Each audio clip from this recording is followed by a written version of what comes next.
Hello and good morning everyone, this is Abhay Khedia. मैं सभी बच्चों का हमारे चैनल पे स्वागत करता हूं और मेरी तरफ सभी बच्चों को प्यार भरा नमस्कार। चलिए बच्चों, आज के सेशन को हम शुरुआत करते हैं। हम बेसिकली पढ़ रहे हैं 12th स्टैंडर्ड का बेहद इंपॉर्टेंट टॉपिक जिसका नाम है स्टीरियो केमिस्ट्री या स्टीरियो आइसोमेरिज्म, जहां पे उसका एक पर्टिकुलर पार्ट जिसको हम बोलते हैं ज्योमेट्रिकल आइसोमेरिज्म हमने पढ़ लिया। पूरा नहीं कंप्लीट हुआ बिकॉज अभी तक हमने वहां पे ये देखा है कि किस किस कैटेगरी के मॉलिक्यूल्स मेरे जीआई शो करते हैं, कौन कौन सी कंडीशन में हमारे मॉलिक्यूल्स को जीआई को शो करते हैं, ज्योमेट्रिकल आइसोमेरिज्म शो करते हैं, हमने वो देखा।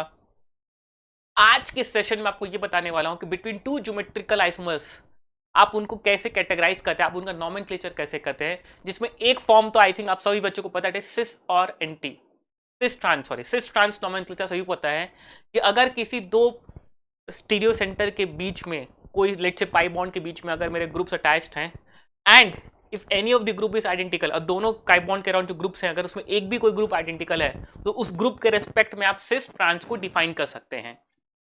आज की क्लास बेहद इंपॉर्टेंट है बिकॉज आज मैं बताने वाला आपको ई एन जेड नॉमेनक्लेचर। पहली बात, कब हम E N Z nomenclature use करते हैं जीआई में और इसको कैसे करते हैं, जो कि बेहद इंपॉर्टेंट है। कई बार इसका कॉम्पिटेटिव एग्जाम्स में, जेई में, नीट में इसका क्वेश्चन पूछा जाता है। Let's start the today session. This is lecture number 5 of stereo chemistry. 5 minute थोड़ा रिवाइज करते हैं। तो basically what you understand by stereo isomerism? Stereoisomerism arises due to the difference in the arrangement of group of atoms in the 3D space. मैं आपको बता दूं, stereo isomerism में क्या होता है, the compounds are having the same molecular formula, उनका molecular formula भी सेम होता है, इवन उनका स्ट्रक्चरल फॉर्मूला भी सेम होता है। Basically they are not structural isomers of each other. अगर उनका स्ट्रक्चरल फॉर्मूला सेम है तो उनका डी सेम है, उनका आईयूपीएसी नेम सेम है। तो only difference is the arrangement of atoms और groups in the space. Space में एटम्स या ग्रुप्स की पोजिशनिंग से ही वो दो मॉलिक्यूल्स एक डिफरेंट मॉलिक्यूल की कैटेगरी में कहला जाते हैं। सोचो बच्चों, कितना इंपॉर्टेंट रोल, हमारी साइंस कहाँ से कहाँ पहुंच गई है कि हमने इस लेवल तक चीज़ों को आइडेंटिफाई कर लिया कि मॉलिक्यूल सेम है, बॉन्डिंग वॉन्डिंग सब सेम है, बस उस स्पेस में। जैसे लेट्स एग्जांपल मैं बोलते रहता हूँ कि एक पर्टिकुलर मॉलिक्यूल में क्लोरीन प्लेन के बाहर है, दूसरे मॉलिक्यूल में क्लोरीन प्लेन के अंदर है, बस उतने से बॉन्डिंग कंडीशन सेम, जिस कार्बन से जुड़ा था उसी कार्बन पे जुड़ा है, तो नॉमेनक्लेचर भी सेम है। सिर्फ क्लोरीन की स्पेस में पोजीशनिंग अलग होने से ये दोनों फॉर्म्स मॉलिक्यूल्स के अलग अलग हो गए। And this two forms are treated as stereoisomers of each other. And these stereoisomers are further classified into two categories. One is geometric and another is optical.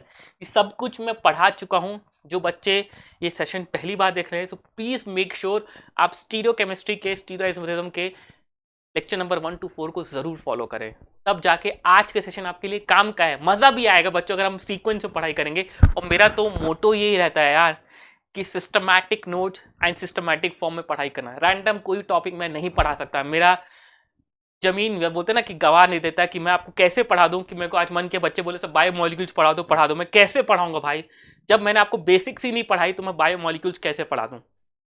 ठीक है ना। तो उस स्पेस में, उस चीज़ में मैं थोड़ा लैक करता हूँ कि सर आपको मैं कोई टॉपिक बोला हम नहीं पढ़ा सकते, नहीं पढ़ाता यार मैं, ठीक है ना। आज मुझसे कोई बच्चा बोल दे सर आप मेरे को लेट्स से केमिकल काइनेटिक्स पढ़ाओ, तो मैं नो डाउट केमिकल काइनेटिक्स पर एक्सपेक्ट करूँगा कि आपको थोड़ा बहुत केमिकल इक्विलिब्रियम का थोड़ा बहुत आइडिया हो, थोड़ा बहुत आपको डिफरेंशियल इक्वेशन सॉल्व करना आता हो, तब उसके बाद हम केमिकल काइनेटिक्स पढ़ते हैं, ठीक है ना। चलिए बात की बात है। So let's start today's topic. तो हम स्टीरियो पढ़ रहे हैं। स्टीरियो दो क्लासिफाइड है, ज्योमेट्रिक, ऑप्टिक।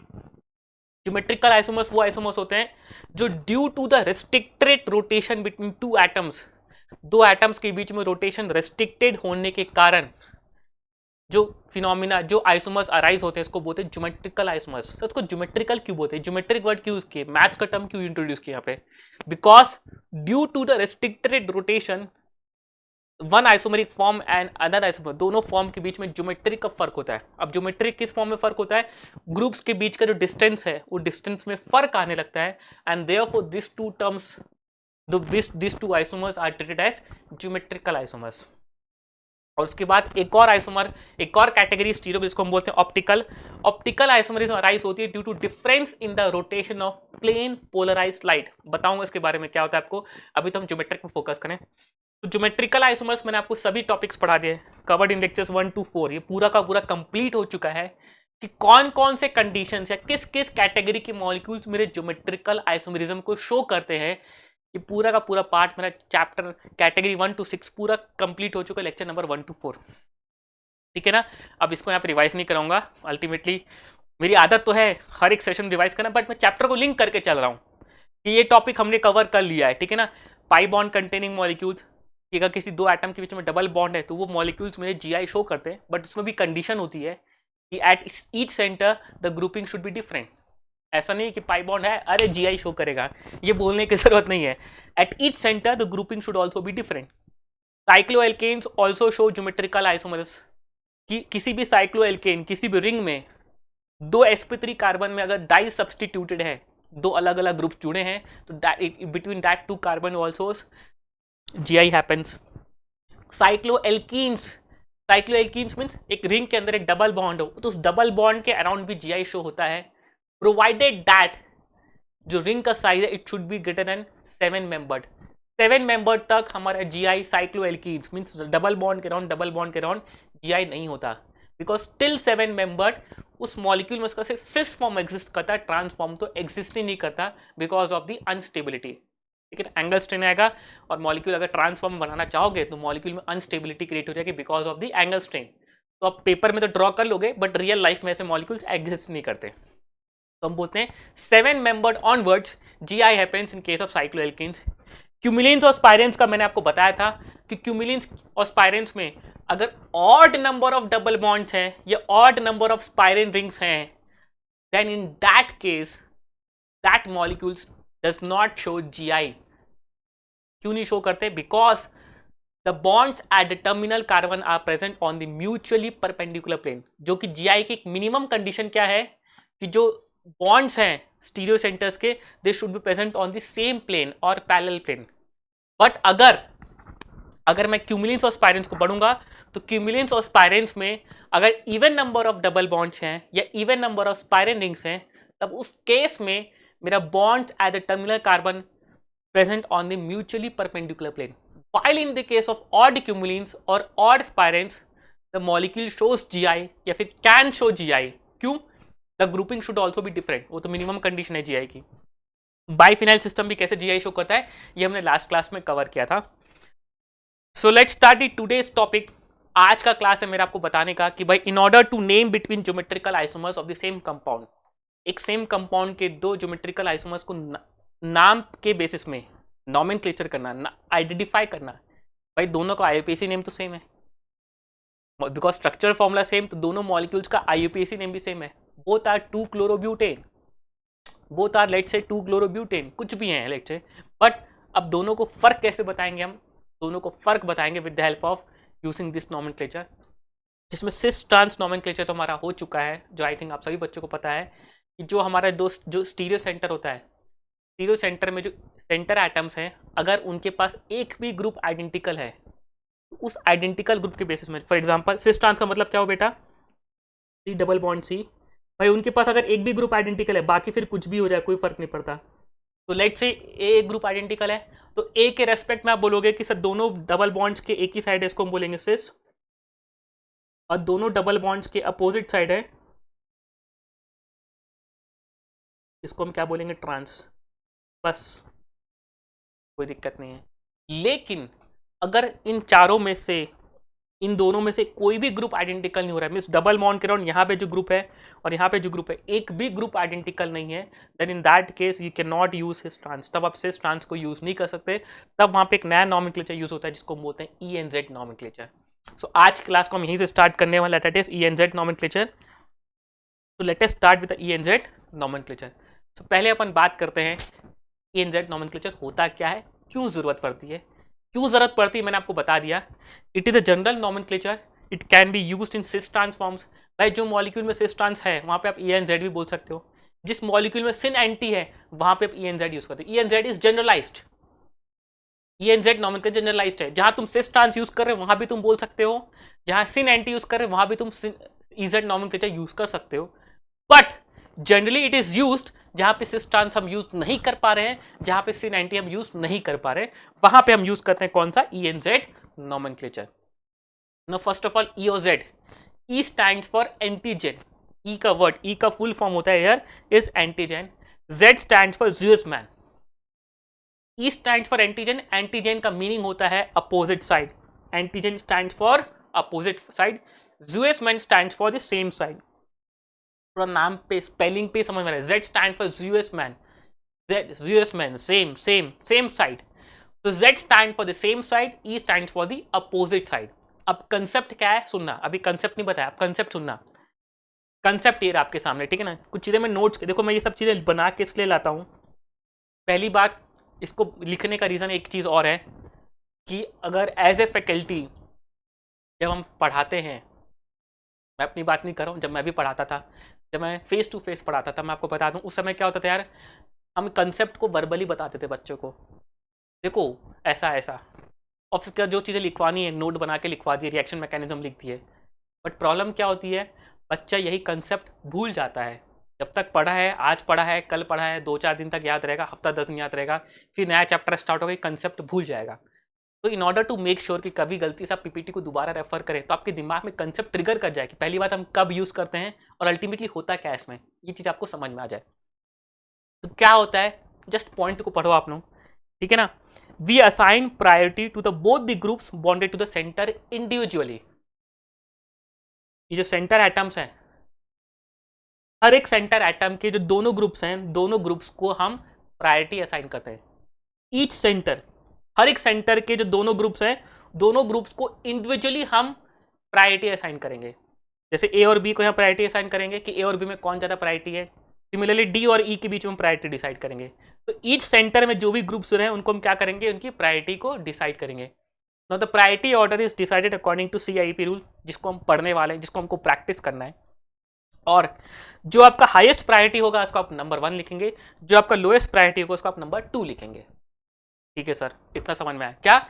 ईच सेंटर में जो ग्रुप्स लगे उन ग्रुप्स के बीच में हम प्रायोरिटी डिसाइड करेंगे। सो ए और बी में जो ज्यादा प्रायोरिटी इसको नंबर 1, जो इसको 2, सी एंड ई में जो ज्यादा प्रायोरिटी है इसको 1, उसको 2। इतना क्लियर है। फिर क्या करेंगे हम, फॉर एग्जाम्पल मैंने केस बनाया सी डबल बॉन्ड सी, इससे ए जुड़ा बी, इससे जुड़ा डी और ई।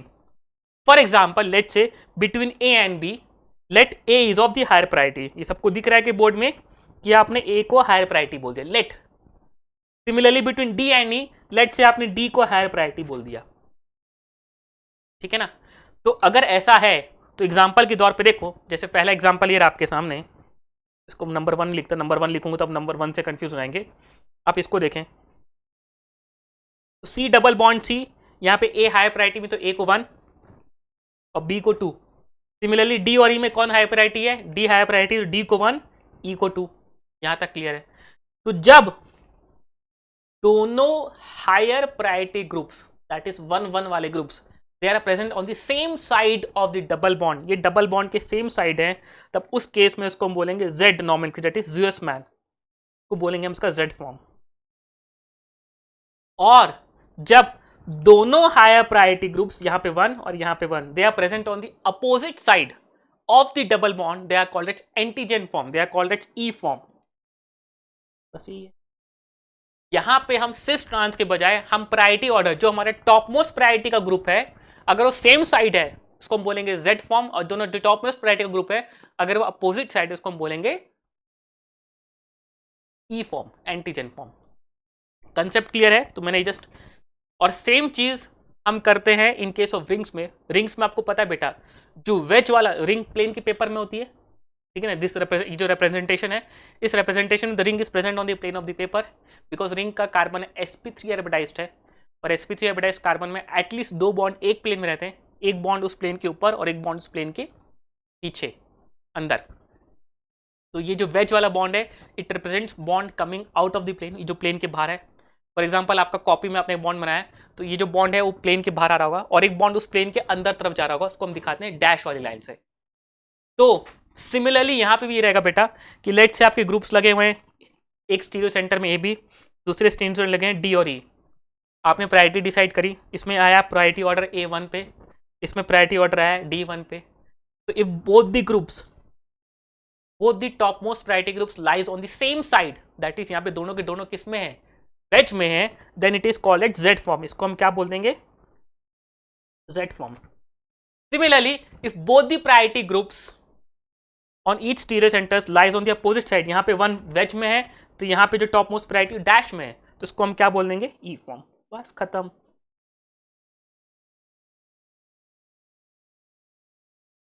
कंसेप्ट क्लियर है।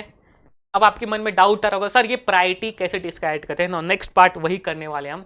The priority is decided on by the CIP rule, इसको बोलते हैं CIP rule, that is calm ignored pre log rule. Sorry वो लिखा गया calm ignored pre log. The priority, किसकी प्रायोरिटी ज्यादा है, कौन से ग्रुप की प्रायोरिटी डिसाइड है, ये डिसाइड करता है कौन? CIP rule, which is very very important. Please आप लोग यहाँ पे अब अच्छे से ध्यान देंगे, ठीक है ना। सो मैंने आप लोगों का नो डाउट 15 मिनट ये कंज्यूम कर लिया है, बट अब पूरा सेशन हमारा सिर्फ यहीं पे डिसाइड करने में जाएगा। कंसेप्ट तो बहुत इजी है यार।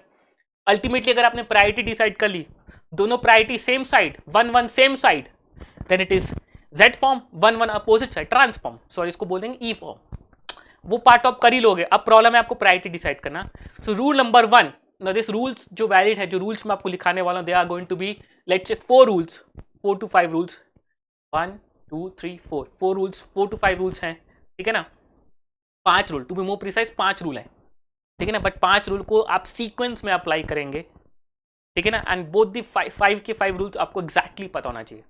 पहला rule, priority of the entire group. Please सभी बच्चे इस रूल्स को पढ़ेंगे बेटा, बस ये रूल्स ही हैं आपको, और दिमाग में सेट करना रूल्स को, स्टेटमेंट में याद नहीं रखना है आपको, बस कंसेप्चुअली ध्यान रखना है। Priority of the entire group, entire group की priority is directly proportional to atomic number of the first atom of the group which is attached to the GI centre. पूरे की पूरे ग्रुप की priority is directly proportional to the first atom, वो atom जो GI centre से directly attached है। जैसे CH3 में कौन अटैच है डायरेक्टली? कार्बन। NH2 ग्रुप में बॉन्ड कौन सा एटम है जो डायरेक्टली बॉन्डेड है? नाइट्रोजन। H तो नाइट्रोजन से जुड़ा हुआ है। OH में O, फ्लोरीन में तो एक ही एटम है। तो इंटायर ग्रुप की priority is directly proportional to the atomic number of that element which is directly attached to the GI centre. The priority order of the entire group is directly proportional to the atomic number of that element which is directly attached to GI centre. अब यहां पे आप atomic number बोलेंगे तो यहां पे carbon का atomic number 6, nitrogen का एटॉमिक नंबर 7, ऑक्सीजन का एटॉमिक नंबर 8, फ्लोरीन का एटॉमिक नंबर 9। तो इट लुक्स लाइक कि CH3 से बड़ा ग्रुप है, बट द प्रायोरिटी ऑर्डर किसको जाएगी? सर एटॉमिक नंबर फ्लोरीन का ज्यादा है, तो प्रायोरिटी ऑर्डर किसकी ज्यादा हो जाएगी? ये देख के लगता है सर CH3 ग्रुप बड़ा है, खत्म। तो यहाँ पे साइज में ना जाएं, ठीक है ना, साइज पे ना जाएं, ठीक है ना, यहाँ पे जाएंगे कंसेप्ट में। दूसरा एग्जांपल देखो, दूसरा देख के लोग रहे, अरे भाई साहब पहला वाला ग्रुप सर हाईएस्ट प्रायोरिटी इतना बड़ा है। गलत हो जाएगा भाई। जो बच्चे इस भावना से पढ़ के जाते हैं कि सर प्रायोरिटी देनी है, मैं तो सर इसको दूंगा प्रायोरिटी, गलत हो जाएगा। भावनाओं पे ना जाएं, रूल्स पे जाएं, ठीक है ना। तो यहाँ पे फर्स्ट एलिमेंट अटैच कौन है? कार्बन, उसका एटॉमिक नंबर कितना है? 6। यहाँ पे फर्स्ट एलिमेंट अटैच कौन है? फ्लोरीन, उसका एटॉमिक नंबर कितना है? 9। तो प्रायोरिटी किसको जाएगी बेटा? फ्लोरीन को। दो इट में लुक लाइक कि ये जो ग्रुप है बल्कि है तो उसका प्रायोरिटी ज्यादा होना चाहिए, but no, we are deciding on the basis of CIP rule. ये रूल्स बनाए गए हैं तो आपको रूल्स को फॉलो करना है, इसके पीछे कोई लॉजिक नहीं है। ये रूल्स बनाए गए हैं आपकी कन्वीनियंस के लिए, बस खत्म, ठीक है। चलो सर अगर पहला आइटम कॉमन हो गया तब हम क्या करेंगे? सर लेट्स से यहाँ पे भी कार्बन का CH3 लगा होता तब हम क्या करते? फ्लोरीन की जगह CH3 होता तब हम क्या करते? ये ग्रुप तो ये ठीक है, बट दूसरा ग्रुप अगर CH3 हो जाता तब हम क्या करते? सेकंड रूल पे आ जाते हैं। सेकंड रूल क्या कहता है? If the first atom is same, if the first atom is same then go for the second atom in so on. अगर पहला एटम सेम हो गया तो अब सेकंड एटम को देखो, सेकंड एटम भी कॉमन हो गया तो थर्ड एटम को देखो, थर्ड एटम को, फोर्थ एटम को देखो। बट जनरली आपका सेकंड एटम में काम चल जाता है, अच्छे क्वेश्चंस में थर्ड एटम पे जाना पड़ता है। जनरली आपका सेकंड एटम में काम चल जाता है, अच्छे क्वेश्चंस में you have to go till third atom, उसके आगे आपको जाने की जरूरत नहीं पड़ती। अब प्रॉब्लम ये आती है सर सेकंड एटम तो बहुत सारे होते हैं, जैसे फॉर एग्जांपल CH3 में पहला एटम कार्बन है, सेकंड एटम कौन है जो कार्बन से जुड़ा है? 3H। तो कंपेयर कैसे करें? कौन सा एटम निकालें पहले कंपैरिजन के लिए? मेरी बात समझ में आ रही है कि मैं क्या बोलना चाह रहा हूँ?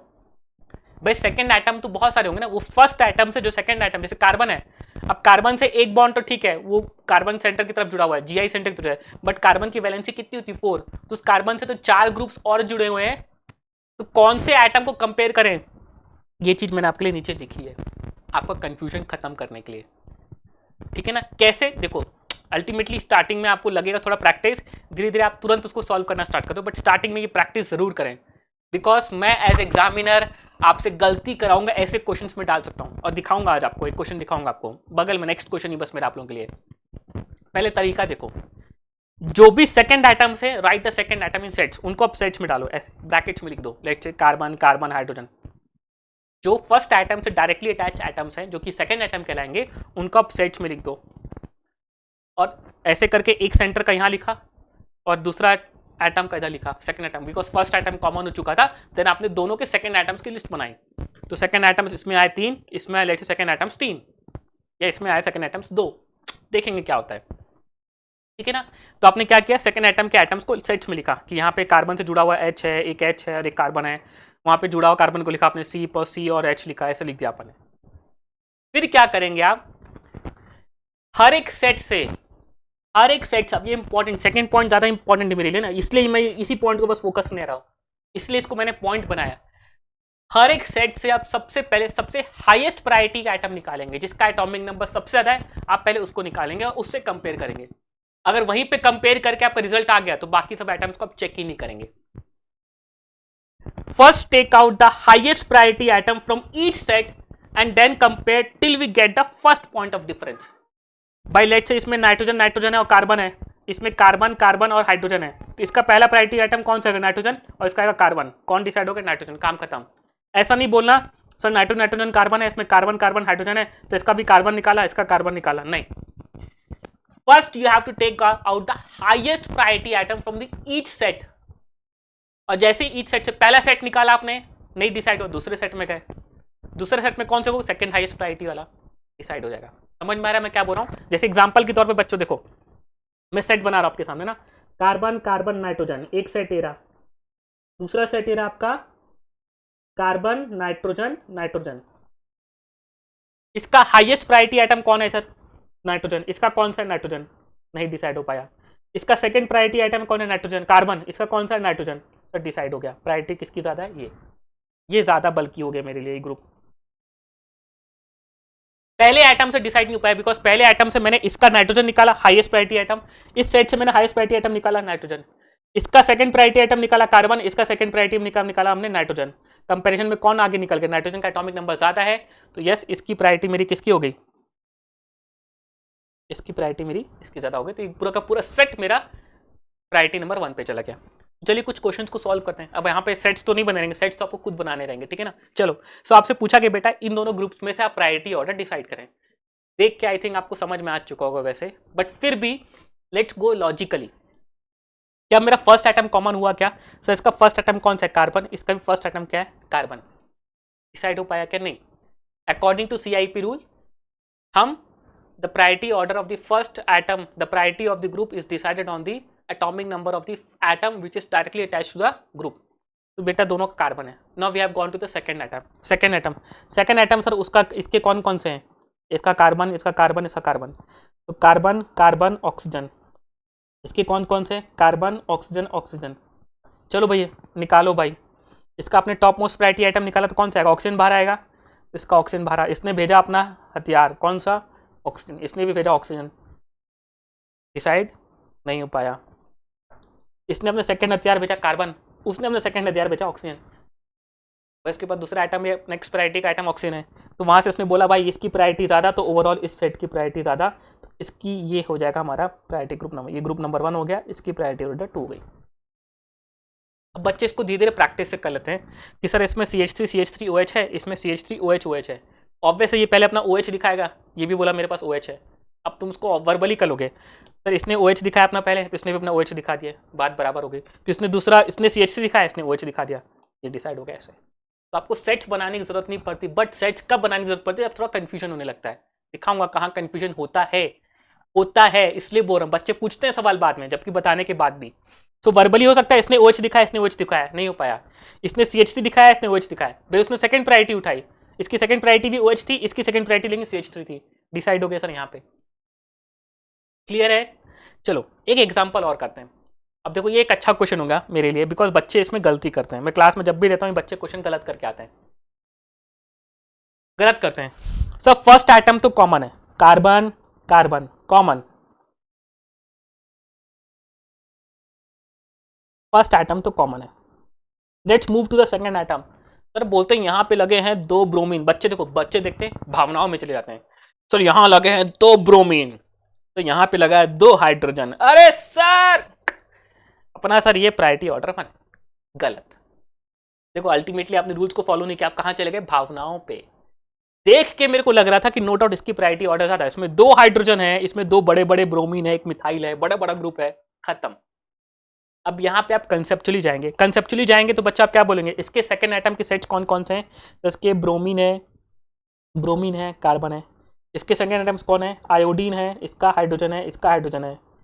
भाई इसने हथियार में भेजा अपना ब्रोमीन, इसने अपना हथियार में भेजा आयोडीन। पहली ही लड़ाई में आयोडीन जीत गया, खत्म। ओवरऑल इसकी प्रायोरिटी ज्यादा, ओवरऑल इसकी प्रायोरिटी ज्यादा, तो this is the highest priority.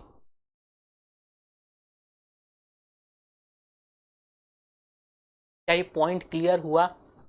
तो क्या भावनाओं में जाएंगे, नहीं। एक बार प्लीज आप जरूर सोचेंगे, क्योंकि देखो ये इसने अपना हथियार में भेजा, ऐसे सोचो, इसने अपना कौन सा आदमी भेजा पहले, ब्रोमीन, कि भाई जा प्रायोरिटी ऑर्डर डिसाइड। इसने कौन भेजा, डायरेक्टली आयोडीन, और जो जीता काम खत्म, उसके आगे वॉर हो गई नहीं।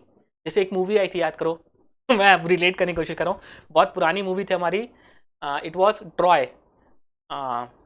एक्टर का नाम अब रिकॉल नहीं कर पा रहा हूँ मैं तुरंत अभी, ठीक है ना। तो ट्रॉय में स्टार्टिंग में जो राजा रहता है वो एक्चुअली क्या करता है कि भाई हम पूरी सेना को लड़वाएं, इससे अच्छा क्या करते हैं, हम दोनों दोनों अपने बेस्ट से बेस्ट प्लेयर्स को भेजते हैं, और जो अगर बेस्ट प्लेयर जीता उसकी पूरी की पूरी सेना उसकी वो जीत गया, ठीक है ना। तो एक सेना राजा अपना ब्रैड पीट को भेजता है, तो ब्रैड पीट बहुत एक्टर, आई थिंक आपको समझ में आ गया सर, हमको पता है आपने को नहीं पता, ठीक है। तो ब्रैड पीट को भेजता है, वो भेजता है वहां से हट्टा कट्टा आदमी, देख के तो लगा था कि हट्टा कट्टा जीतेगा भाई साहब, इतना बड़ा था, ब्रैड पीट से डबल हाइट का था, ब्रैड पीट छोटा सा पतला सा था, बट ब्रैड पीट वॉज कि वो जीता वॉर, पूरी की पूरी टीम खत्म, फिर आपको आगे पूरी सेना को भेजने की जरूरत नहीं पड़ी। बस यही है बेटा, तुम अपने बेस्ट प्लेयर्स को कंपटीशन पहले भेजोगे, उसके बाद तुम डिसाइड करोगे कौन आपकी प्रायोरिटी ऑर्डर है। ऐसा नहीं इसको देख के तो लग रहा है सर इसकी सेना बड़ी है, बड़े बड़े हाथी हैं सर, ये जीतेगा, नहीं भाई, तुम अपने पहले बेस्ट प्लेयर्स को सामने तो लाओ, क्या पता वो वाली टीम जीत जाए। बस बात समझ में आई क्या, ठीक है ना। मेरे दिमाग में रैंडम जो समझा बोल दिया मैं जो दिमाग में आइडिया रहा कि आपके दिमाग में चीजें सेट हो जाए बस कैसे तैसे, ठीक है ना। अब आता है थर्ड पॉइंट जो कि बहुत इंटरेस्टिंग है, और ये बहुत अच्छा पॉइंट है यार, बच्चों को ये पॉइंट थोड़ा यूज करने में दिक्कत होती है। अच्छा मैं दूसरी चीज, मैं यहाँ पे किसी की बुराई नहीं कर रहा हूँ, बट ये पॉइंट कई लोग उसको गलत तरीके से पढ़ाते हैं, कई लोग इसका जो एक्सपेंशन करते हैं गलत करते हैं। प्लीज एक बार आप इस पॉइंट को जरूर ध्यान दें, अच्छे सुनेंगे कि सर फर्स्ट आइटम तो कॉमन है, sir first item is common, now we are going for to look for the second items. तो ना फर्स्ट आइटम कॉमन है, अब हम सेकंड आइटम देखें, लेकिन जब सेकंड आइटम देखने जा रहे हैं तो वहां पे डबल बॉन्ड या ट्रिपल बॉन्ड है, और वो सेकंड आइटम आपका डबल बॉन्ड या ट्रिपल बॉन्ड से कनेक्टेड है। सो वहां पे क्या रूल है देखो, any multiple bond is treated equivalent to same number of single covalent bond with the same atom. बस रूल को रिपीट कर रहा हूं, any multiple bond is treated equivalent to same number of single covalent bond with the same atom. अब नीचे मैंने note लिखा है, वो नोट सुनो बेटा, नोट को प्लीज पहला पॉइंट अच्छे से पढ़ें। This is applicable for the both the atoms which are bonded with multiple bond, means वो रूल इसके लिए भी एप्लीकेबल है, वो रूल इसके लिए भी एप्लीकेबल है, और rest all the valency satisfied by the hydrogen atoms. अब इसको मैं आपको करके दिखाता हूं, लेट से हम इसको कंपेयर कर रहे हैं, दोनों का फर्स्ट एटम कौन है, कार्बन कार्बन, डिसाइड हो पाया क्या, नहीं। अब जब सेकंड एटम देखने गए तो यहाँ पे नाइट्रोजन है बट वो ट्रिपल बॉन्ड से जुड़ा हुआ है, यहाँ पे सेकंड एटम ऑक्सीजन है बट वो डबल बॉन्ड से जुड़ा है। अब यहाँ पे आप तुरंत लॉजिक नहीं लगा सकते कि सर ये ग्रुप हैवी है, यहाँ पे आप तुरंत लॉजिक नहीं लगा सकते, गलत हो जाएगा। तो यहाँ पे आप जाओगे रूल की तरफ से कि आप उसको एक्सपैंड करोगे, तो now we are going to write the equivalent structure. So this triple bond is also treated as equivalent to, अब सुनना चाहो तो मैं इसके भी स्टेप्स बना के आपको लिखा सकता हूं कि आप इसको दोबारा गलती ना करें, बट प्लीज पहले आप मेरे को वर्बली ट्राई करो समझने के लिए। No first see triple bond है, तो रूल क्या कहते हैं, any triple bond is treated as equivalent to single number of equivalent, any multiple bond is treated as equivalent to same number of single covalent bond with the same atom. यहाँ पे carbon और nitrogen के में triple bond है, तो इस carbon से हम क्या अज्यूम करेंगे कि इस कार्बन से 3 नाइट्रोजन डायरेक्टली जुड़े हुए हैं, ठीक है ना। मैंने नोट बना के मैंने पहला पॉइंट पे this is applicable for the atom which is also directly attach to, second atom के लिए भी एप्लीकेबल है। तो भाई यहाँ पे आप सुनना बेटा, यहाँ पे आप सुनना, अगर ये कार्बन ये रहा, लेट से ये सेम कार्बन है, लेट से वो जो नाइट्रोजन ऊपर प्रेजेंट था वो रहा नाइट्रोजन, ये रहा जो ऊपर जो नाइट्रोजन प्रेजेंट था that was the original nitrogen atom. ये जो नाइट्रोजन है इसको बोलते हैं फैंटम नाइट्रोजन। जो नाइट्रोजन मैंने बनाए हैं उसको बोलते हैं फैंटम, इसको बोलते हैं Phantom atom. And this was my original atom, ये मेरा ओरिजिनल एटम है जो पहले भी प्रेजेंट था, ठीक है ना। ये कार्बन में मेरा ओरिजिनल एटम है। अब मैंने आर्टिफिशियली कौन से नाइट्रोजन क्रिएट किए, ये वाले, ये भी मेरा फैंटम एटम है। चलो पूरा एक्सपैंड करके लिख दिया। अभी मेरा एक्सपेंशन कंप्लीट नहीं हुआ, ध्यान रखना, अभी मैंने इक्विवेलेंट स्ट्रक्चर कंप्लीट नहीं किया है। अभी सुनो बच्चों, दोबारा सुनो। Since carbon is bonded to triple bonded to carbon nitrogen atom, देखो इस कार्बन से भी 3 नाइट्रोजन को कनेक्ट करूंगा, बट ये कार्बन भी एक नाइट्रोजन जुड़ा हुआ था, तो उस नाइट्रोजन के लिए भी देखोगे तो ये नाइट्रोजन क्या बोलेगा, भाई मैं भी तो 3 कार्बन से बॉन्डेड हूँ।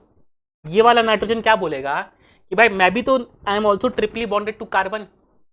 तो भाई ये जो नाइट्रोजन है तो ये मेरा ओरिजिनल नाइट्रोजन था, ये भी क्या बोलेगा, I am also triply bonded to carbon. तो एक कार्बन से तो जुड़ा ही है वो, तो इसके भी 2 कार्बन तुम लगाओगे तो इससे भी 2 कार्बन तुम जुड़ा दोगे बस। बाकी 2 नाइट्रोजन से तुम कार्बन नहीं लगाओगे। बाकी लोग क्या करते हैं, जो गलती होती है एक्चुअली, लोग इनसे भी कार्बन लगाते थे, ये गलत है। सिर्फ एक ही नाइट्रोजन है भाई, ये दोनों नाइट्रोजन तो फैंटम नाइट्रोजन है, ये तो तुमने बाद में बनाए। मैं दोबारा रिपीट करता हूं, rest all the valency satisfied by the hydrogen. मैं रिपीट करूंगा पॉइंट को, तो ये हो जाएगा NH2, ये हो जाएगा NH2, ये हो जाएगा CH3, ये हो जाएगा CH3। ये मेरा इसका एक्सपैंडेड स्ट्रक्चर है। पर इतना डीप में जाने की जरूरत है क्या, हाँ, अगर मैं ट्रिकी क्वेश्चन लाऊंगा तो मैं इतने डीप में जाने की जरूरत है। अगर आपने वहां पे इक्विवेलेंट स्ट्रक्चर गलत बनाया तो वो गलत हो जाएगा आपका। क्यों मैं बता रहा हूं, मैं कुछ क्वेश्चन आपको ऐसे दूंगा जहां पे ये जो मेरा इक्विवेलेंट स्ट्रक्चर है और एक स्ट्रक्चर जो साथ में कंपेयर करने दूंगा, दोनों इक्विवेलेंट स्ट्रक्चर और सेम स्ट्रक्चर सेम हो जाएंगे, तब वहां पे आपको एक नया रूल आएगा। बट अभी के लिए पॉइंट सुनो, दोबारा सुनो। ईच मल्टीपल बॉन्ड, दोबारा पॉइंट पढ़ते हैं बेटा, देखो मैं आपको प्लीज फोकस करके सुना रहा हूँ, प्लीज सुनना इसको। बस यही रूल एक अच्छा रूल है, बाकी सब रूल्स तो बहुत ईजी हैं। फिर next, any multiple bond is treated equal to same number of single covalent bond with the same atom, and this point is applicable for the both the atoms which are bonded with multiple bond. तो भाई यहाँ पे एक nitrogen भी तो है जो कि 3 कार्बन से जुड़ा है, तो यहाँ भी एक जो ये कार्बन से नाइट्रोजन आपने निकाला, तो 3 नाइट्रोजन आपने निकाले इस कार्बन से, because carbon is triply bonded to nitrogen. इस कार्बन से आपने 3 नाइट्रोजन निकाले, जिसमें से एक नाइट्रोजन तो उसका ओरिजिनल नाइट्रोजन था। जो ओरिजिनल नाइट्रोजन था वो क्या बोलेगा, भाई मैं भी तो ट्रिपली बॉन्डेड टू कार्बन हूँ, तो बोलेगा सब मेरे से भी 3 कार्बन निकालो। तो एक कार्बन तो ऑलरेडी निकला हुआ है, 2 कार्बन तुमने और निकाले बस। उसके बाद rest all the valency satisfied bye hydrogen. तो यहाँ पे N था तो NH2, ये NH2, CH3, CH3, ये इसका इक्विवेलेंट स्ट्रक्चर है। क्लियर हुआ। चलो COH को बनाओ, COH को बनाओ। इसका एक्सपैंडेड स्ट्रक्चर बनाऊंगा, so I use a different pen so that आपको कंफ्यूजन ना रहे, थोड़ा मिक्स ना हो जाए। C, एक तो उससे H जुड़ा हुआ है, डायरेक्टली अटैच्ड है। अब उससे डबली बॉन्डेड टू O है, डबली बॉन्डेड टू O है तो means not this carbon is doubly bonded to is treated as, इससे भी 2 ऑक्सीजन जुड़े हुए, उसमें से एक ऑक्सीजन तो मेरा ओरिजिनल ऑक्सीजन है। भाई ये जो मेरा ओरिजिनल ऑक्सीजन, इसको मैं स्टार मार्क दे रहा हूँ, ये ऑक्सीजन मान लो मेरा ओरिजिनल ऑक्सीजन था, ठीक है ना। तो ये वाला ऑक्सीजन क्या बोलेगा कि भाई ये वाला ऑक्सीजन क्या बोलेगा, sir I am also bonded to doubly bonded to carbon. ये वाला ऑक्सीजन क्या बोलेगा, मैं भी तो ऑक्सीजन कार्बन से डबली बॉन्डेड टू, तो same number of carbon atom उससे भी निकालो। तो भाई एक कार्बन तो ऑलरेडी निकाल चुके अपन, एक कार्बन और निकाल देंगे। ये वाला ऑक्सीजन ध्यान रखना, ये वाला जो ऑक्सीजन है फैंटम ऑक्सीजन है बेटा, ये तो मैंने डबल बॉन्ड के इक्विवेलेंट स्ट्रक्चर बनाने के लिए मैंने ऑक्सीजन को ऐड किया है, बट उसमें से एक ऑक्सीजन तो ऑलरेडी था। वो ऑक्सीजन क्या बोला, भाई मैं भी तो डबली बॉन्डेड टू कार्बन हूं, तो वो रूल तो मेरे लिए भी एप्लीकेबल होगा। तो एक तूने कार्बन तो दे दिया, बट एक और कार्बन दो, खत्म। अब rest all the valency satisfied by the hydrogen. तो फिर ये हो जाएगा OH, ये हो जाएगा CH3, खत्म। अब तुम एटम के सेट्स लिखो। पहले तुम जाओ, फर्स्ट एटम तो कॉमन बेटा, फर्स्ट एटम दोनों कार्बन है। अब इनके सेकंड एटम के सेट्स लिखो, सेकंड एटम के सेट्स लिखो। तो उसके लिए क्या लिखोगे बच्चों, देखो इसका सेकंड एटम का सेट्स हम क्या लिखें, हाँ use a pen, nitrogen nitrogen nitrogen. तो यहाँ पे नाइट्रोजन नाइट्रोजन नाइट्रोजन। इसके सेकंड एटम के सेट्स क्या हो गए बेटा, ऑक्सीजन ऑक्सीजन हाइड्रोजन, ऑब्वियस आपको दिख चुका होगा सर, ये मेरा टॉप मोस्ट प्रायोरिटी होगा। तो आपका ये आंसर हो जाएगा, this is your high priority. इस ग्रुप की प्रायोरिटी आपको क्या हो जाएगा, लेकिन ध्यान रखना ग्रुप की प्रायोरिटी, आप लोगों को लगे ऑक्सीजन की प्रायोरिटी है, तो ओवरऑल ये आपका आंसर है। कंफ्यूजन बाद में आप लोग डाउट्स पूछते हैं। क्लियर हुआ क्या? क्लियर हुआ। चलो एक एक्सपेंशन और करते हैं, ऑब्वियसली मेरा मन नहीं माना, एक एक्सपेंशन और करते हैं, बट प्लीज एक एक्सपेंशन आपको बहुत अच्छे से आना चाहिए। डिसाइड दी प्रायोरिटी ऑर्डर, आपको प्रायोरिटी ऑर्डर डिसाइड करना है किसकी प्रायोरिटी ज्यादा है। So let's start. पहले वाले स्ट्रक्चर में क्या, this carbon is triply bonded to 3 carbons, triply bonded to carbon है, तो बेसिकली हम क्या बोलते हैं कि each multiple bond is treated as equal to same number of single covalent bond with the same atom. तो हम क्या बोलेंगे, तो इस कार्बन से 3 कार्बन निकाल दो, ये निकाल दिए 3 कार्बन, बढ़िया। उसमें से एक कार्बन ऑलरेडी था ओरिजिनल, ये कार्बन ओरिजिनल कार्बन था, this was my original carbon. ये कार्बन भी क्या बोलेगा जो मैंने स्टार मार्क किया, भाई मैं भी तो 3 कार्बन से जुड़ा हूं, तो मेरे को भी 3 कार्बन से जोड़ो, तो ये कार्बन भी 3 कार्बन से जोड़ दो एंड सेटिस्फाई ऑल, और इस कार्बन से ऑलरेडी हाइड्रोजन जुड़ा है, देखो इस कार्बन से ऑलरेडी हाइड्रोजन जुड़ा है, satisfy all the valency by rest by hydrogen. तो मैं भाई हाइड्रोजन भर दूं पूरा, CH3 आ गया यहाँ पे, यहाँ पे आ गया CH3, यहाँ पे आ गया CH3, यहाँ पे आ गया CH3। समझ में आया बच्चों? मैं आपको ये बताना चाह रहा हूँ कि जो गलती बाकी लोग करते हैं, जो मैंने देखा है कई लोगों को ऑनलाइन में, वो क्या करते हैं, मैं आपको जस्ट बता दे रहा हूँ, वो इस कार्बन से भी 2 कार्बन निकाल देते हैं, जो कि गलत है। वो इस कार्बन से भी 2 कार्बन निकाल देते हैं, गलत है, गलत है, गलत है, ठीक है ना। चेक कर लें आप लोग, जो अच्छी से अच्छी बुक्स मिलेंगे आपको। भाई ये जो सिर्फ एक ही कार्बन है, रूल क्या कहता है कि any multiple bond is treated to same number of single covalent bond. तो बेटा मल्टीपल बॉन्ड तो सिर्फ एक ही कार्बन के, इस कार्बन के साथ और इस कार्बन के साथ है ना, तो ये दोनों कार्बन तो ऑलरेडी मैंने बनाए हैं, ये तो मेरे फैंटम कार्बन हैं, this are called my phantom carbon. ये मेरा ओरिजिनल कार्बन था, इस ओरिजिनल कार्बन के भी 3 कार्बन से जुड़ा है, ट्रिपली बॉन्डेड है, तो इसको भी 3 कार्बन से जोड़ो, तो एक तो ऑलरेडी है, 2 मैंने और जोड़ दिए। क्या ये पॉइंट क्लियर है? तो मैं इसको वापस H3H3 लिख दूं यार, पूरा ना माने। Let's move to the second में जाएंगे तो क्या करेंगे, सर इससे ऑलरेडी एक H जुड़ा हुआ है, डबली बॉन्डेड टू कार्बन है, तो इसके साथ एक कार्बन ही रहा, एक कार्बन ही रहा। सर ये भी तो एक कार्बन, ये जो मेरा ओरिजिनल कार्बन था, अब मैं इसको ओरिजिनल कार्बन बोल दूँ, ये ओरिजिनल कार्बन बोल दूँ, तो ये भी तो डबली बॉन्डेड टू कार्बन था, तो इसके साथ भी एक कार्बन जुड़ेगा, और इसके साथ ऑलरेडी 2 हाइड्रोजन जुड़े हुए हैं। हाइड्रोजन तो सिंगल कोवेलेंट बॉन्ड है, उसको थोड़ा डिस्टर्ब करोगे। And satisfy all the valency by 3।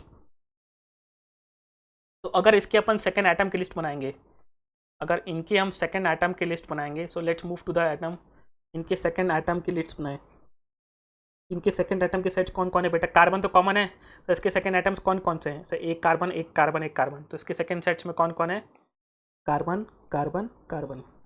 इसके सेकेंड एटम के सेट्स कौन कौन है बच्चों, देखो देखो, ये कार्बन और ये हाइड्रोजन है, ध्यान रखें, आपको समझ में आ चुका होगा।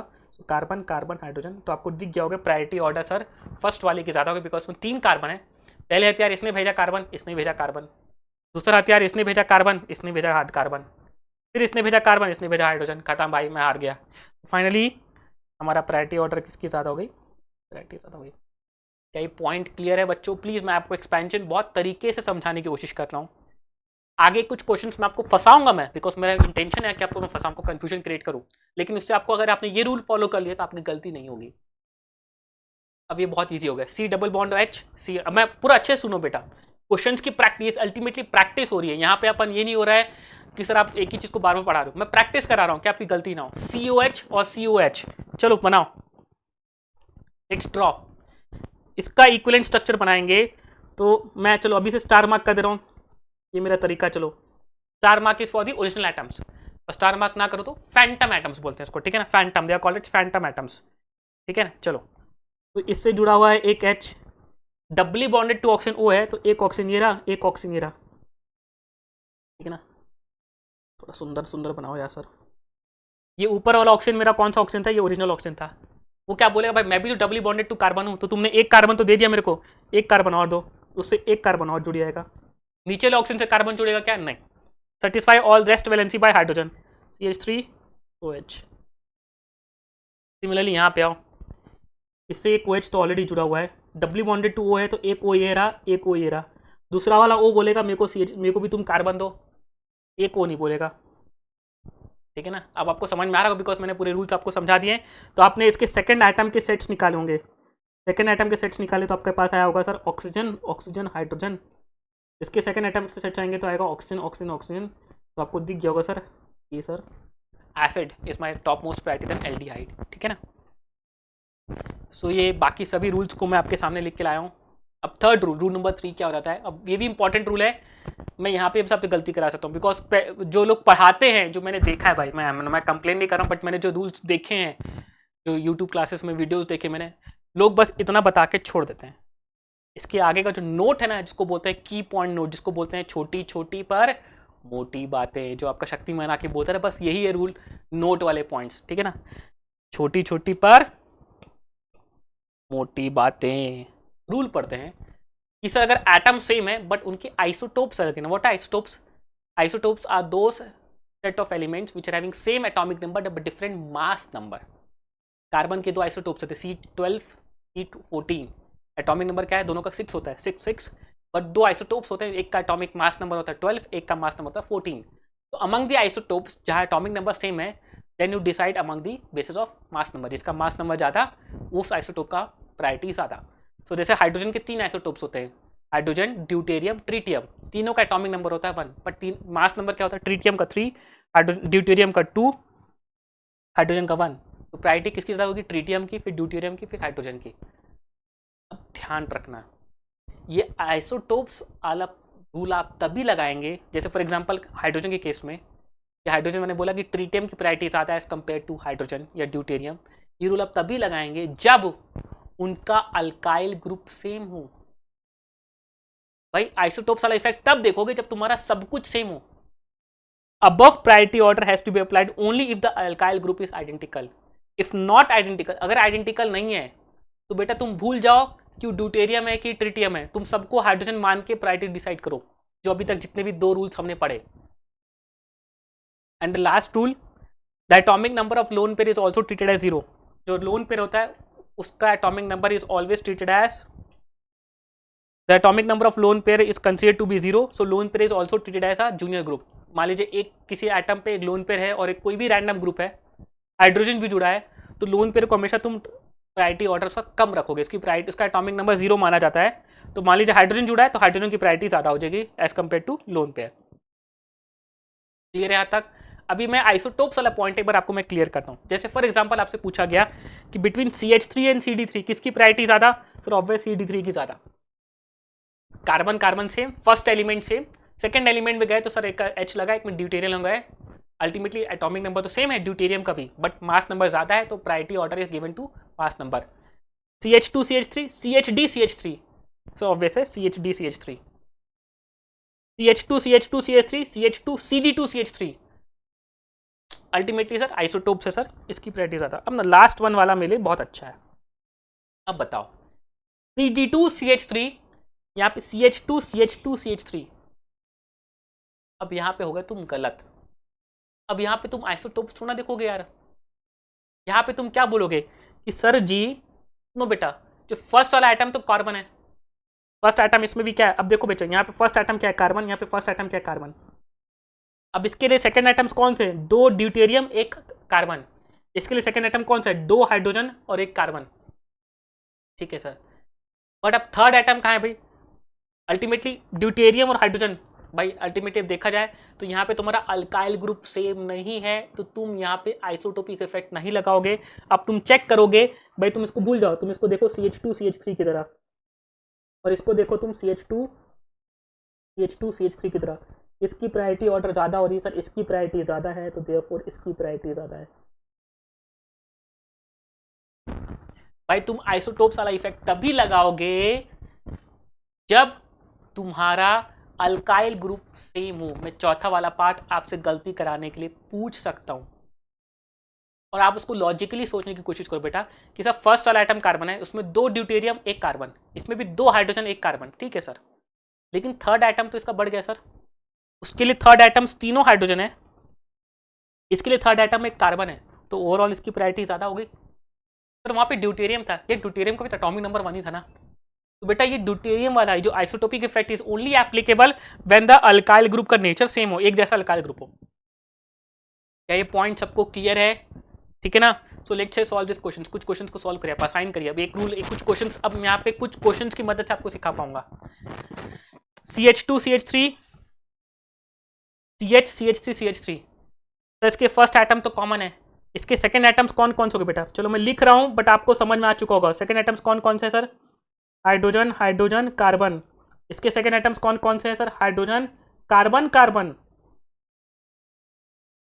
इसने अपना पहला हथियार भेजा कार्बन, इसने पहला हथियार भेजा कार्बन, इसने अपना दूसरा हथियार भेजा हाइड्रोजन, इसने भेज दिया कार्बन। खत्म गेम। SO3Hi देख के लग रहा है सर SO3H बल्कि ग्रुप है। अरे भाई साहब गलत हो जाएगा। आयोडीन का एटॉमिक नंबर सल्फर से ज्यादा है भाई साहब, इसकी प्रायोरिटी ज्यादा। ये गलत होने वाला सवाल है। देख के फील, हम तो फील कर लेते हैं sir. First rule is the priority order of the group is directly proportional to atomic number of the first element which is directly bonded to that group। यहाँ पे सल्फर, यहाँ पे आई, वहीं से डिसाइड हो गया। सल्फर का एटॉमिक नंबर होता है हमारा कितना? 16। आयोडीन का एटॉमिक नंबर होता है ज्यादा। खत्म। ठीक है ना? रूल क्या है यहाँ पे? यहाँ पे atomic number of iodine is greater than sulphur.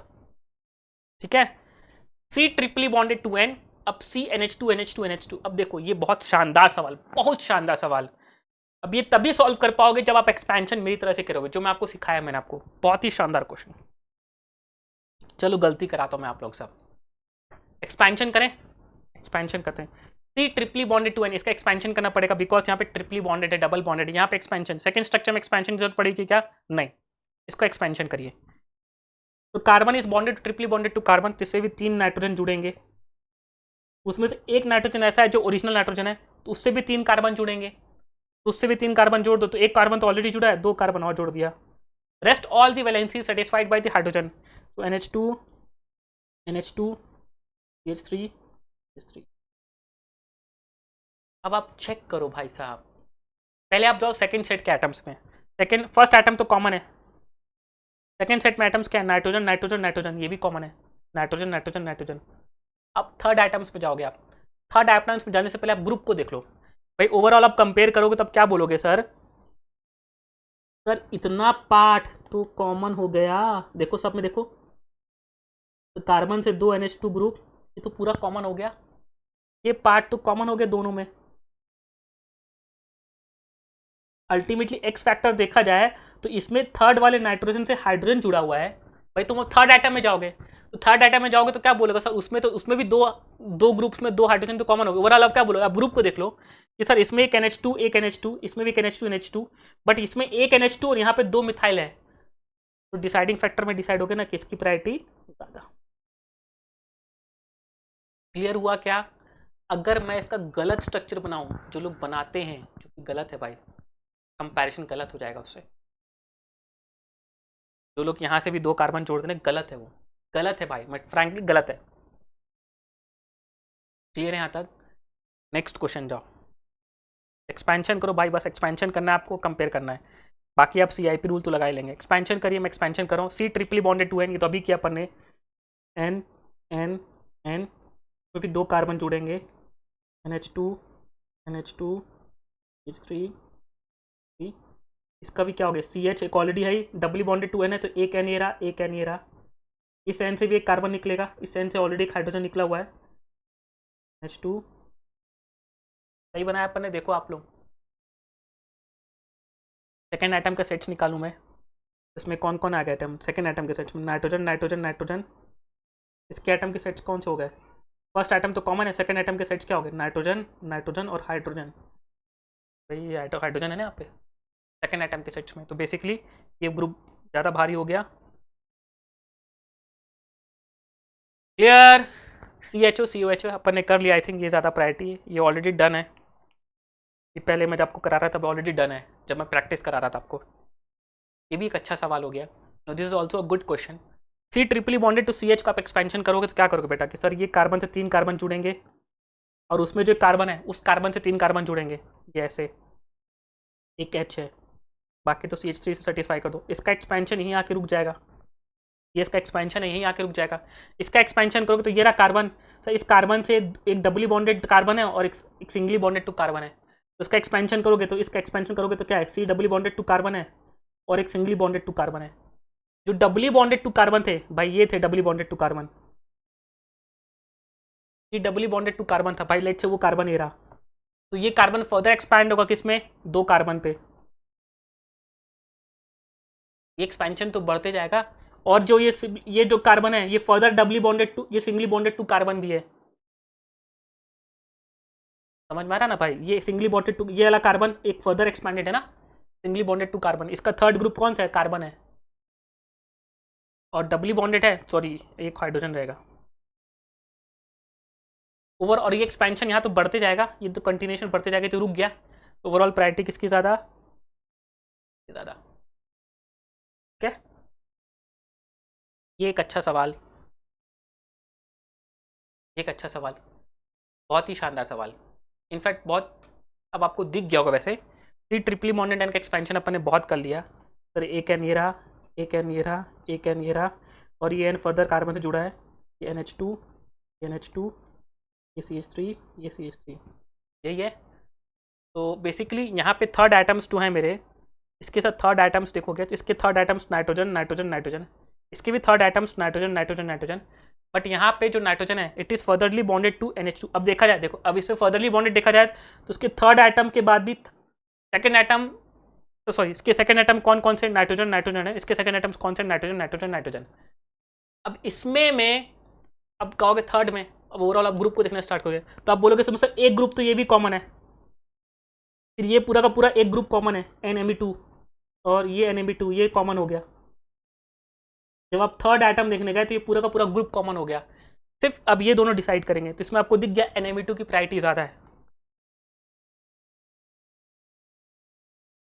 Clear हुआ क्या, बट एक्सपेंशन किया, सेकंड आइटम के सेट्स कॉमन NNN, तीनों में NNN कॉमन, तब आप जाओगे थर्ड आइटम की तरफ जो कि बेसिकली ग्रुप की तरह देखोगे आप, तो इसमें भी क्या बोलोगे सर, इसमें जो सेकंड आइटम का ग्रुप है वो NMe2 ये रहा, ये NMe2, ये NMe2 कॉमन हो गया, बाकी इसमें क्या NH2 NH2, इसमें NMe2, Me2 में कार्बन होता है सर, वो उसकी एटॉमिक नंबर ज़्यादा, तो ओवरऑल इसकी प्रायोरिटी ज़्यादा। 8th number is a very good question. अब यहाँ पे एक रूल और ऐड कर दूंगा मैं आप लोगों के लिए, छोटा सा रूल है बस, बट एक रूल मैं और ऐड कर दूंगा आप लोगों के लिए, ठीक है ना। क्या रूल है, एक बार एक्सपेंशन कर लो आप, मेरी तसल्ली के लिए करो, एक्सपेंशन किया,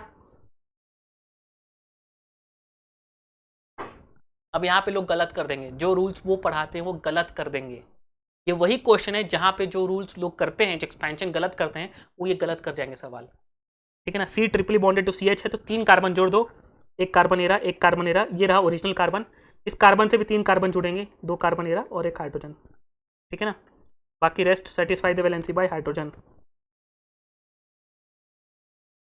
अब आप चेक करो तो आपको दिखेगा सर ये जो ये वाला स्ट्रक्चर दोनों आइडेंटिकल है, दोनों में बॉन्डिंग कंडीशन आइडेंटिकल है, दिख रहा है कि नहीं भाई साहब, दोनों में ये बॉन्डिंग कंडीशंस तो आइडेंटिकल हो गई, तो क्या दोनों की प्रायोरिटी सेम है, तो क्या अब यहाँ पे इजेड नॉमेनक्लेचर यूज़ नहीं हो सकता, ध्यान रखेंगे यहाँ पे प्रायोरिटी इसको ज़्यादा होगी, तो इसका मैं यहाँ पे रूल बना देता हूँ आप लोगों के लिए, एक नया रूल लिख देता हूँ।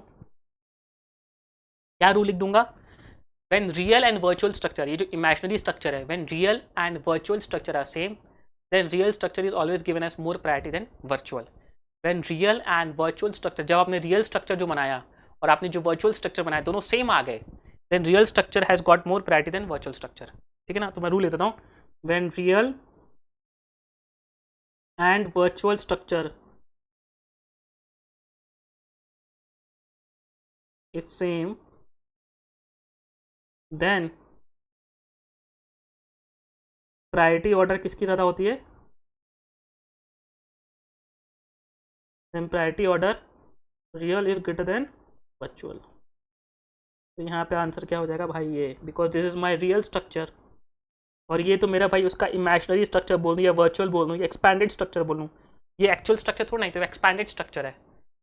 और जो लोग उसका एक्सपेंशन गलत कर देंगे भाई वो तो इसको आंसर करेक्ट कर देंगे, वो इसको बोलेंगे टॉप प्रायोरिटी, बिकॉज वो एक्सपेंशन में क्या करेंगे, वो इस कार्बन से भी 2 कार्बन निकालेंगे, वो इस कार्बन से भी 2 कार्बन निकालेंगे जो कि गलत है, मैं अनडू कर दूँ, जो कि गलत है, वो इस कार्बन से भी 2 कार्बन निकालेंगे, इस कार्बन से भी 2 कार्बन निकालेंगे, फिर बोलेंगे भाई इसकी प्रायोरिटी ज़्यादा, बिकॉज इतना पार्ट तो पूरा कॉमन हो गया, इतना पार्ट तो पूरा कॉमन हो गया, बट इसमें फर्दर 2 कार्बन है, इसमें फर्दर को इसमें हाइड्रोजन है, तो आप बोलोगे इसकी प्रायोरिटी ज़्यादा, जो कि गलत हो जाएगा। So it's a very very very very good question in order to make, आपको बताने के लिए भाई कि किसकी प्रायोरिटी ज़्यादा किसकी प्रायोरिटी कम, आप इस स्ट्रक्चर से चेक कर लेना। क्लियर है यहाँ तक? ठीक है ना। रिंग वाला पार्ट मैं नेक्स्ट क्लास में कवर करूंगा, बिकॉज मैं अगेन रूल्स को रिवाइज करूंगा और रिंग वाला एक्सपेंशन आपको करके दिखाऊंगा और उसकी प्रायोरिटी ऑर्डर नेक्स्ट क्लास में स्टार्ट करेंगे, बिकॉज मैं आपका एक सेशन को बड़ा नहीं करना चाह रहा। ऑलरेडी 55 मिनट्स का सेशन हो चुका है, so I try to continue in the next class, चीज़ों को कंप्लीट करते हुए। C90 पढ़ाते हुए नेक्स्ट क्लास को हम कंप्लीट करेंगे। सभी रूल्स को मैंने दोबारा लिखा, क्या नहीं लिखा, मैं सोचा था कि सभी रूल्स को आपको दोबारा लिख के लाऊंगा साथ में। रूल्स आई थिंक आपको याद होंगे। First rule is the priority order, priority is directly proportional to atomic number of the first element which is directly attached to the GI center. First atom से decide हो जाएगा. If the first atom is same, then go for the second atom and so on. Second atom आप कैसे देखेंगे? तो second atom देखते समय तो बहुत सारे atoms मिल जाते हैं. To write all the second atoms in the sets, take out the highest priority atom from the each set and then compare. जैसे first point of difference मिल गया, your priority has been decided. ठीक है ना आपको? Then if there is multiple bonds are present, then each multiple bond is treated as equivalent to single number of covalent bonds with the same atom. यहाँ पे real atoms के बीच में ध्यान रखना बेटा, अगर C triply bonded to N है, उस कार्बन से 3 नाइट्रोजन निकलेंगे, लेकिन उसमें से एक नाइट्रोजन ऐसा नाइट्रोजन होगा जो ओरिजिनली प्रेजेंट था, उस नाइट्रोजन से भी 3 कार्बन निकलेंगे। एक तो ऑलरेडी निकला हुआ है, 2 कार्बन आप निकालेंगे, बाकी 2 नाइट्रोजन से आप नहीं निकालेंगे। Rest all the valency satisfied by the hydrogen.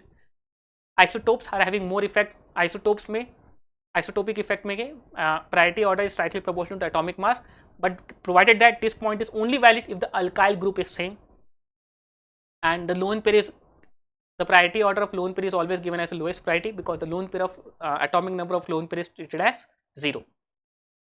और उसके बेसिस में अगर आपने प्रायोरिटी ऑर्डर डिसाइड कर ली, if the both the priority groups, both the highest priority groups are on the same side of multiple bond, then it is given as Z form.